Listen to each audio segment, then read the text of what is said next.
There are many things that I am really excited about in terms of this week that I've spent here with you, particularly getting to know more about the education here in Hong Kong and the universities. It's been a tremendous pleasure to be able to learn a little bit more about the Chinese University of Hong Kong. And it's been a particular pleasure to be able to collaborate with my colleagues, those from the United States, and I think you'll see that there are many similarities in the presentations, although we didn't talk about them beforehand, we didn't compare notes, etc. With our colleagues from the Chinese University of Hong Kong, from Polytechnic University of Hong Kong, National Taiwan University, Normal University. I would like to say that it has been a true delight that we at the Belin-Blank Center at the University of Iowa have had a relationship with the Chinese University of Hong Kong, and particularly with Lai Quan Chen and Manu Cheng, and the work that they have done in terms of bringing students to the University of Iowa. And this is a nice photo of students who have come from Hong Kong. It's not last year, I think it's a couple of years ago, but there they are standing on the University of Iowa campus, right in front of our old Capitol, and it is really truly a pleasure whenever they come. You know, you think that we actually bring these students because we think that we're going to teach them something, and we hope that we do, right? But I will tell you that the cross-cultural exchange and the opportunities that we have, that the American students have to learn from the students who come from Hong Kong, is a very important opportunity, and it's something that really means a lot to all of the students. In fact, when we do evaluations of our programs, and it's one of the highlights that we have, that they were able to participate in the programs with students who come from Hong Kong, and it's just terrific that they're totally integrated. So I am the director of a Center for Gifted Education, and I have been directing the center for a few years now, but I've been at that center for many years, and actually I'm going on a number of decades in terms of being involved in education.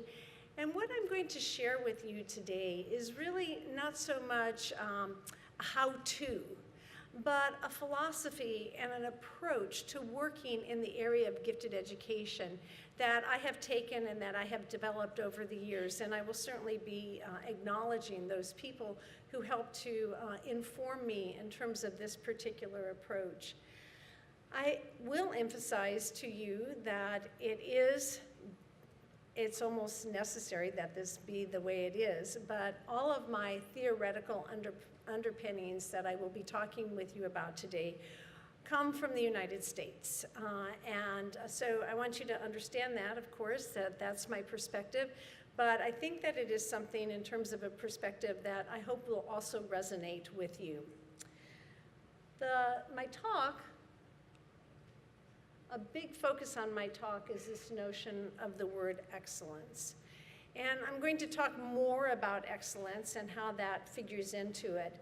But excellence is really at the center in terms of the theme and the philosophy and the approach that I take with regard to working in the field of gifted education. Now, as I said, am the director of a Center for Gifted Education, and we are a very comprehensive center. We provide professional development, we provide programming for students, we provide opportunities for students to have their talents, their academic talents discovered, and I'll say a little bit more about that. We provide specialized programming and workshops for teachers, and I think that's important because one of the things that connects with being a center for gifted education is people are always asking me what my definition of gifted education is. What's your definition of a gifted student? I probably get that question, daily or weekly. And I think that that's important not because I want it to be something that is a total way of thinking about this particular topic, but understanding that we have a thirst for trying to get a better idea of who the students are that we need to serve and that we desire to serve is something that I think is really important. So one of the questions, what I have here are a series of questions that guide my thinking as I answer that question, what is a gifted student? And that has to do with how we work in terms of schools and how we work in our own programs that we offer at our Center for Gifted Education at the University of Iowa. So I know these are English words, and your English is fantastic, especially compared to my Cantonese or Mandarin. But there's an important nuance in these two terms here, discovering or identifying giftedness and talent. Now, identification systems in the United States are oftentimes guided by some administrative issues that have to deal with limited resources. So many times what happens in the United States is that an identification system is designed to find students who are either in or out. And by being either in or out, you almost set up this situation where you're either gifted or you're not. Now, that certainly was not the approach that Dr. Renzulli was talking about today. He was really talking about a school-wide approach, which would be fantastic if we could kind of get our minds around that. And of course, Dr. Van Tassel-Basco was talking about that too in terms of understanding the role of differentiating the curriculum and particular content domains with regard to serving the students. So what I'm going to be talking about today, and I think when people say, how do you define a gifted student, is not so much from an identification perspective, but from a discovery perspective. And indeed, the students who come to our programming during the summers are there because we want them to not only be discovered in terms of their talent areas, but to discover for themselves areas that are particularly interesting to them. So this is an important question. It's actually the beginning question that I ask my students in a course that I teach called Assessment of Giftedness. Another thing that people need to think about in terms of who is a gifted child, what does it mean to be gifted, is what role does that definition play in terms of the program that you're going to be developing?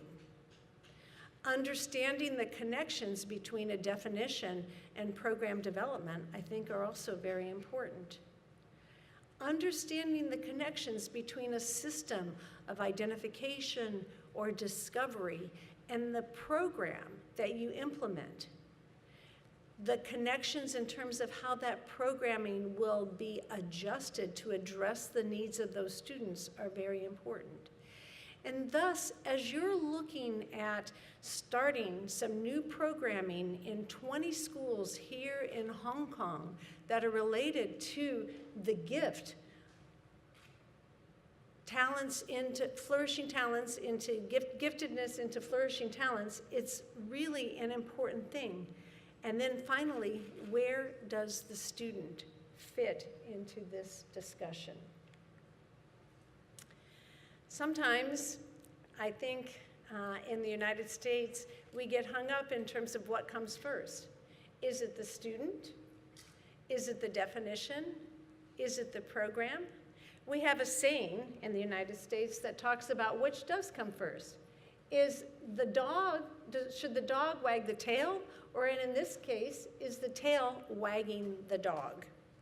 Again, these are important philosophical issues that I think you will need to address as you're thinking about the programming that you're going to be implementing in the schools.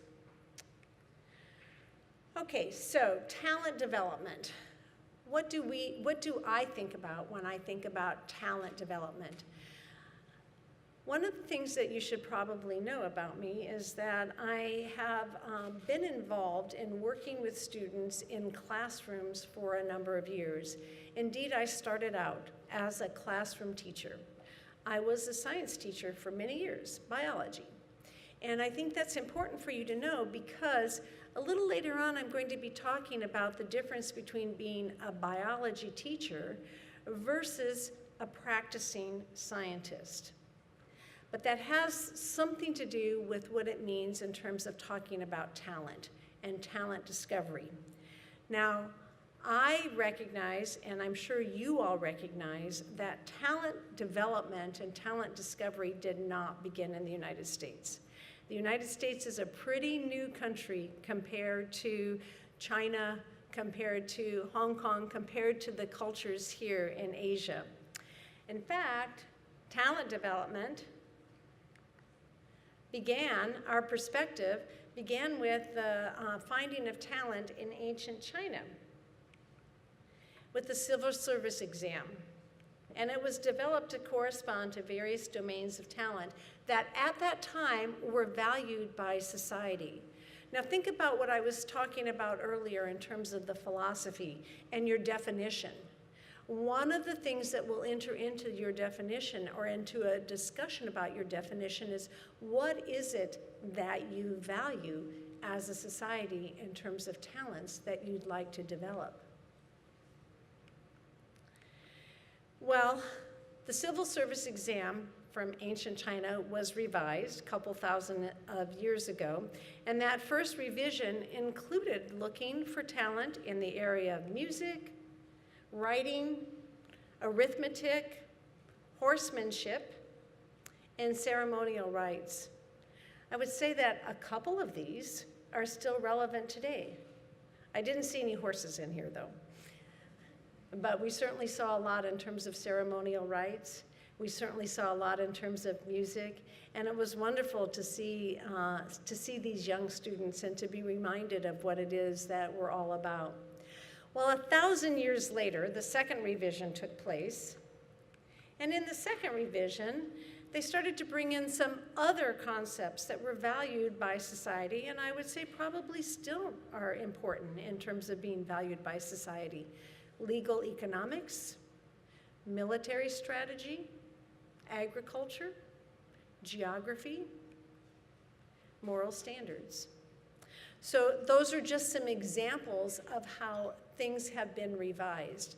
Now, this is not the only testing that exists in terms of the world.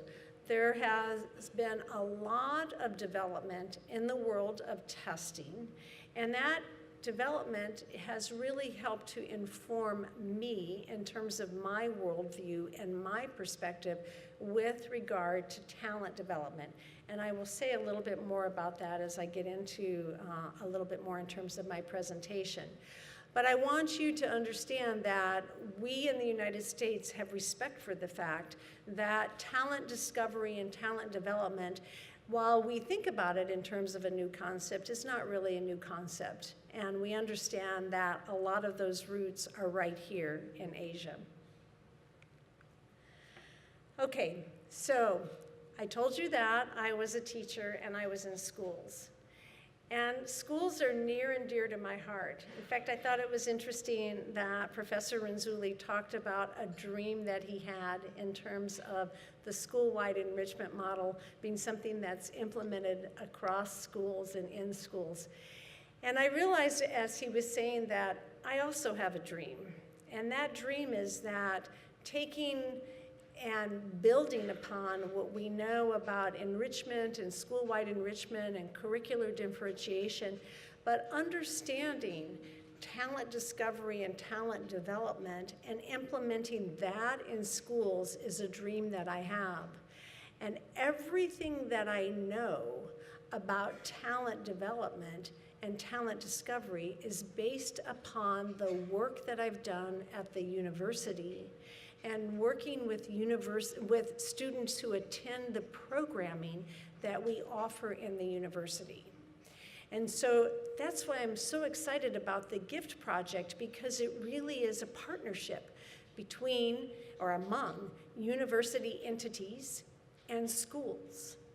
And I think that it's critical that we understand the work that we do, those of us who are at universities, especially with young people who have a lot of talent that we develop in our university settings, that we also take what we've learned from that work and that we make sure that it becomes accessible to those students in schools who would not necessarily have access to it because they may not necessarily be able to attend the programming that exists in universities.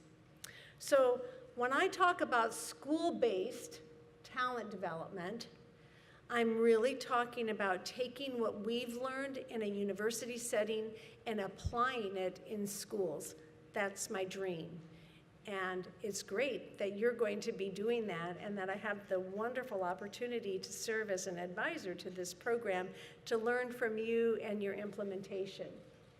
Now, to me, there are 4 things that we're going to, that are important with regard to my theoretical underpinnings.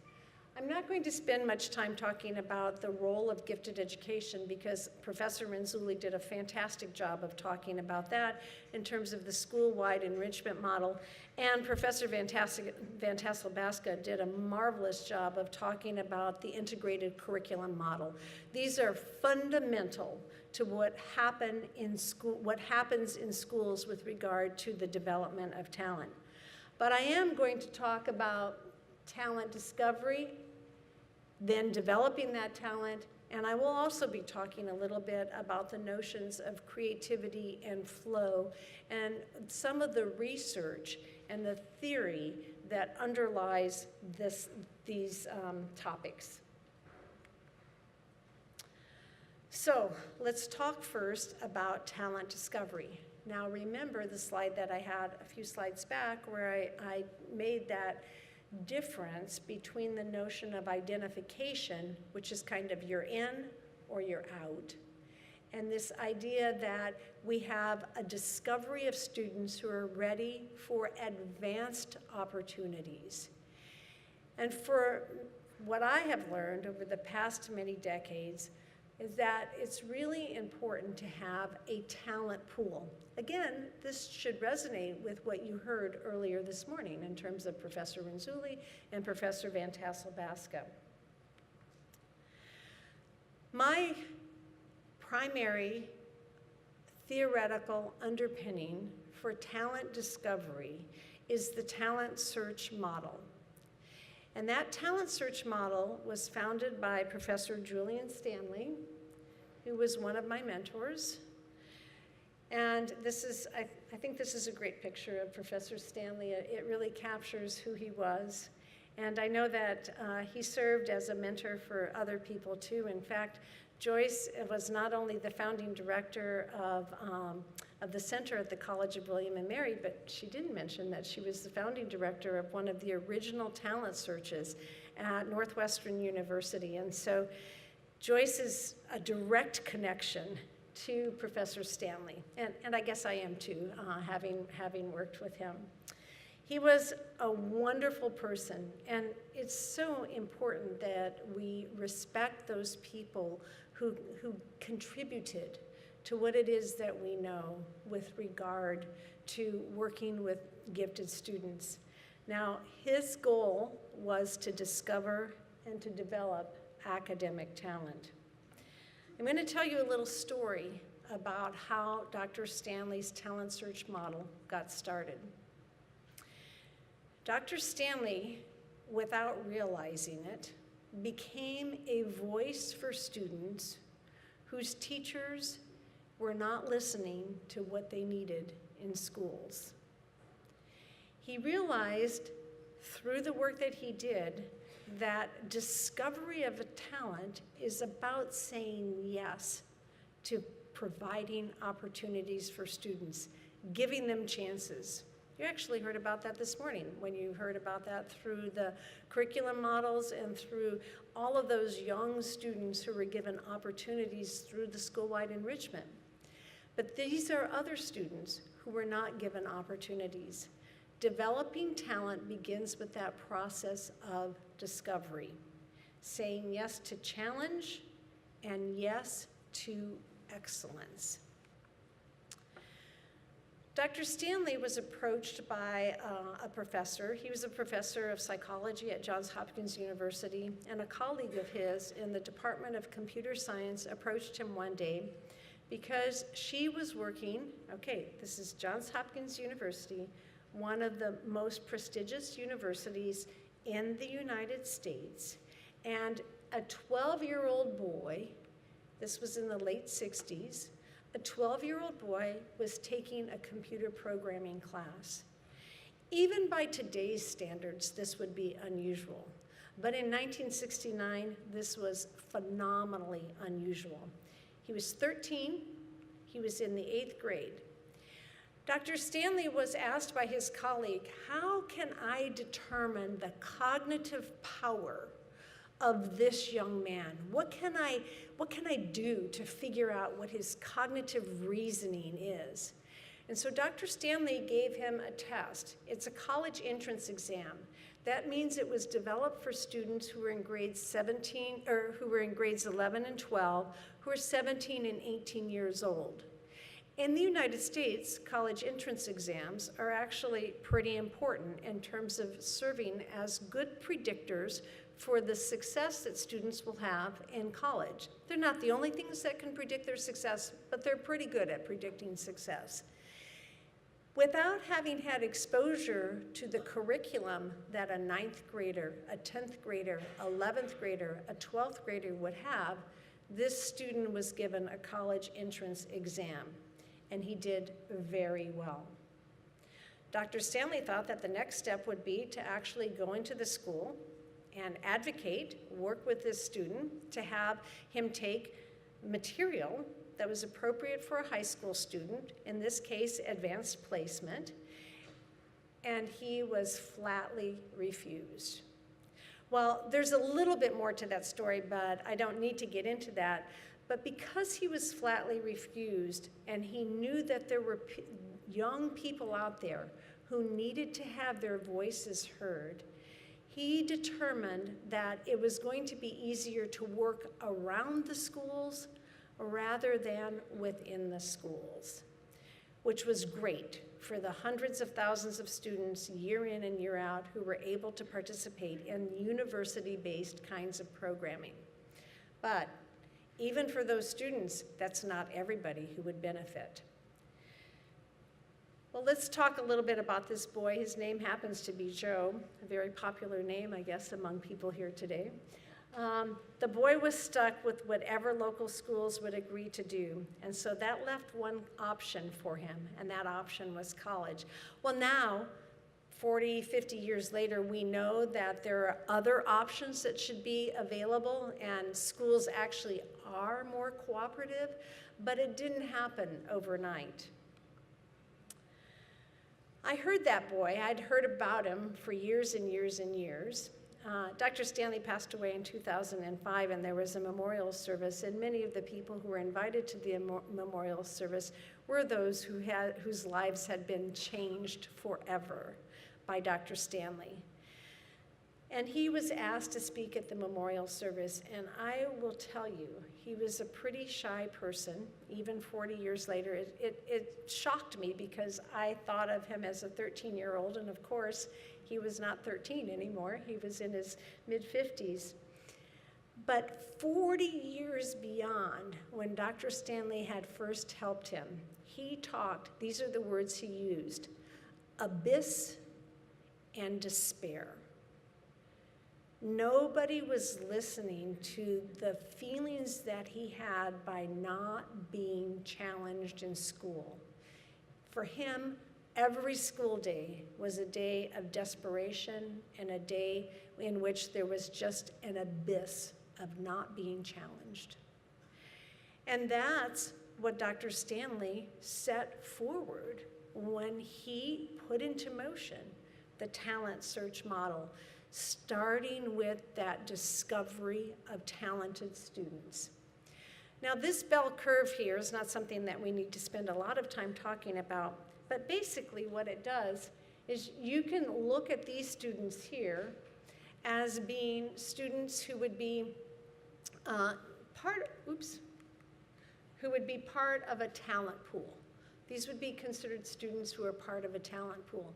When you give them an above-level test, as Dr. Stanley did, giving that college entrance exam, the SAT, when you give them an above-level test, it takes these students here who look pretty similar in their grade, and it differentiates them.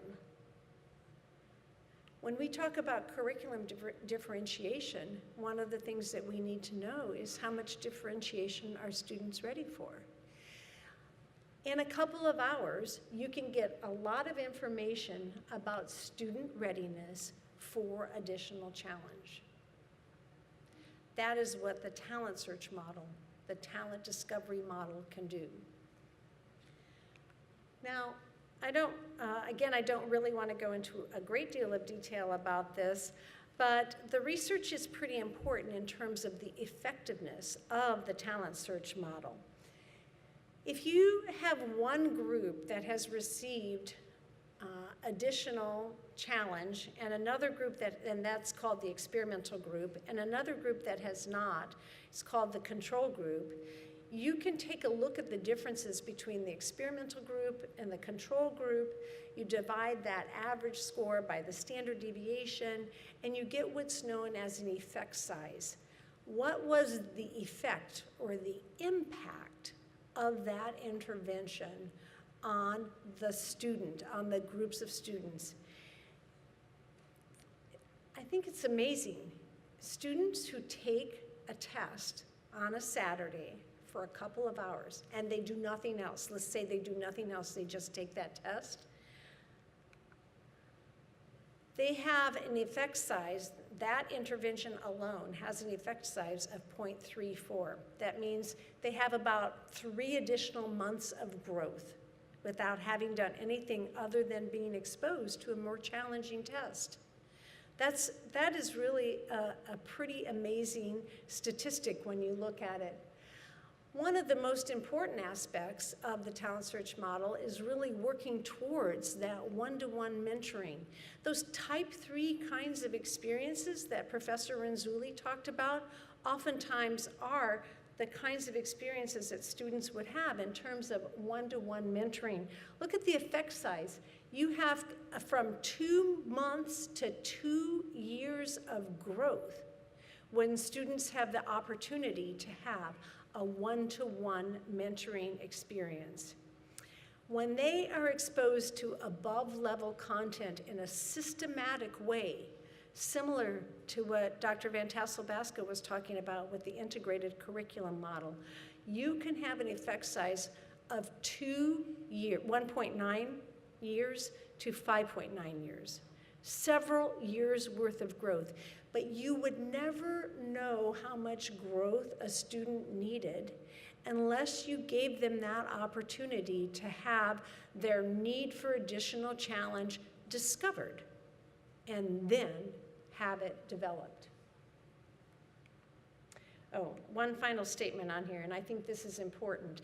I don't know how much time you will have today to discuss the issues related to socialization and self-esteem, but many times people assume that when students are being accelerated and they have opportunities for this type of curriculum, that it damages their self-esteem and it reduces their opportunities for socialization, but actually the opposite is true. That is a myth.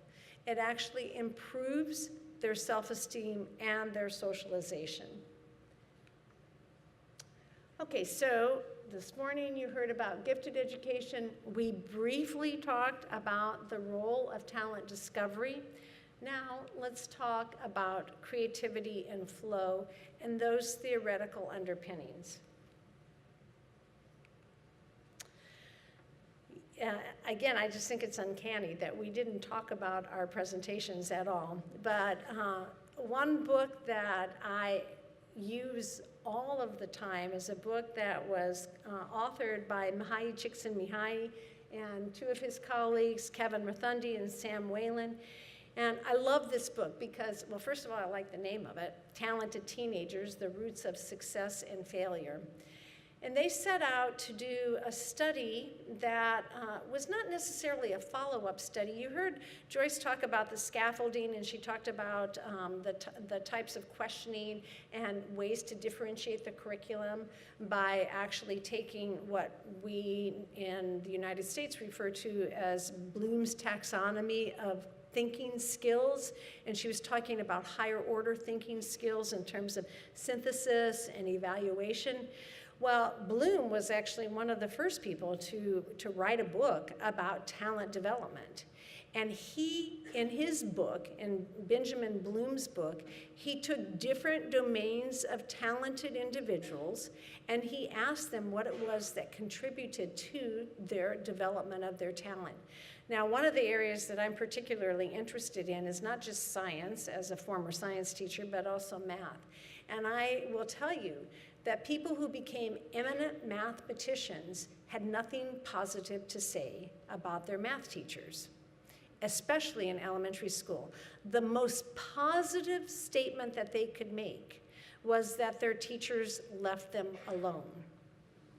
Now that is, to me, a really difficult statement to hear as a teacher, right? It's a really difficult statement to hear. But it's something that, at least in the United States, teachers need to hear about it because we need to adjust what we're doing in terms of what we provide with regard to teacher training. Well, about 10 years after Bloom's study, Csikszentmihalyi, Rothundi, and Whalen did another study, but they didn't look at the eminent scholars in various domains. They took teenagers in 5 different domains: art, athletics, music, science, and math. And they said, why do some people who are talented actually have their talents developed and they're successful, and why do others fail? That's a really critical question, a really important question. Well, one of the things we know is that teachers make a difference. Intervention makes a huge difference. Engagement, you heard about that this morning. Being engaged in the talent area is critical to having a talent developed. If you are not engaged in learning something new, you will not be able to have your talent developed. Teachers can ensure that engagement in talent, and those teachers who transcend their institutional roles in favor of a personal approach are those teachers who are memorable to their students. Grade level makes a difference in talent development. Gender makes a difference relative to attributions for success, particularly in areas like math and science. And the talent domain is very relevant with regard to what we know about motivation. All of these are things that I'm not going to go into right now, but these are important points. Finally, one last thing relevant to engagement is that we do have a lot of research that supports the fact that having the right educational dose, it's like a medication, having the right amount of medication is critical to professional success, particularly in the science, technology, engineering, and math areas. Okay, so we've talked about gifted education, talent discovery, creativity and flow, and now talent development. So this is a design that I created based upon a phenomenal monograph that was put forward in 2011 by colleagues of ours, Rena Sabatnik, Paul Olszewski-Kubilius, and Frank Worrell.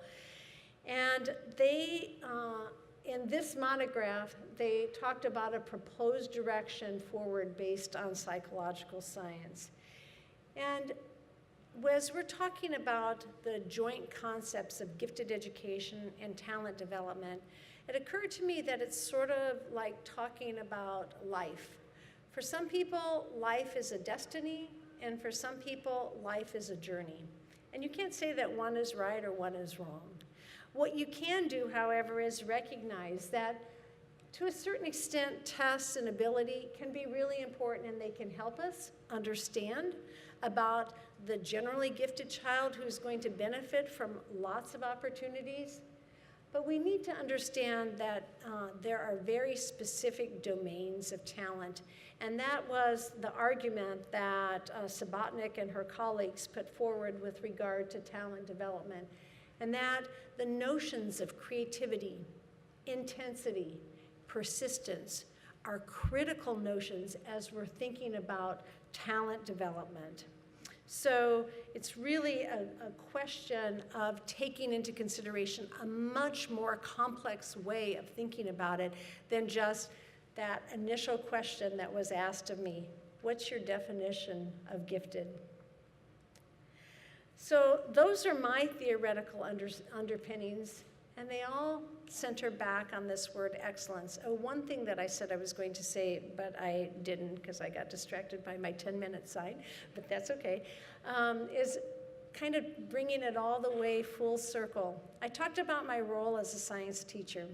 It wasn't until I was in gifted education and I had read Csikszentmihalyi's book on talented teenagers that I understood that I had an important job as a science teacher to help with those students who were talented in science, to keep them engaged and provide them with opportunities. But being a science teacher was not the same thing as being a scientist. And one of the most important things that we can do, this goes back to that notion of motivation, with those students who are talented in academics, is give them the kinds of opportunities that resemble the life of a scientist and the life of a mathematician. A scientist does not work in 40 or 45-minute increments as one section of the day. And that's what makes the programming that we offer in the summers on the university campuses so thrilling for students, because they get to concentrate on one thing 6 hours a day. They get to live the life of a scientist or a mathematician or an artist. They get to live that life. They get a taste of it, and then they go back to schools, which is why it's my mission to integrate what we know works on university campuses into schools. So it all goes back to the word excellence for me, promoting excellence. And I was told by my colleague that this is a good translation of the word excellence. Now bear with me here, because for the English speakers in the audience, this is an important quote, I think, to help us understand about the kids, the Joes, the people who we work with day in and day out. And this is a quote by a former University of Iowa poet. She actually was a Pulitzer Prize winner in 1996. Her name is Jory Graham. And she gave a presentation at one of our recognition ceremonies, and I love this quote and I use it often. The root of excellence from the Greek is not properly to surpass others or to be greater than them, but rather to rise up naturally, to raise as a crop is raised. The oldest root in the word from the Greek is that for hill. Imagine that hill. It was not placed on the landscape to make the prairie feel flat, and it was not raised to make the sky tremble. It has one job. Its job is to be a hill. We do not know why, but we know a hill-less world would be unbearable. Our gifted and talented students have one job, to be who they are. Our jobs as educators, we have the wonderful, the privileged opportunity to help these children become the best that they can be and to strive towards excellence. Thank you.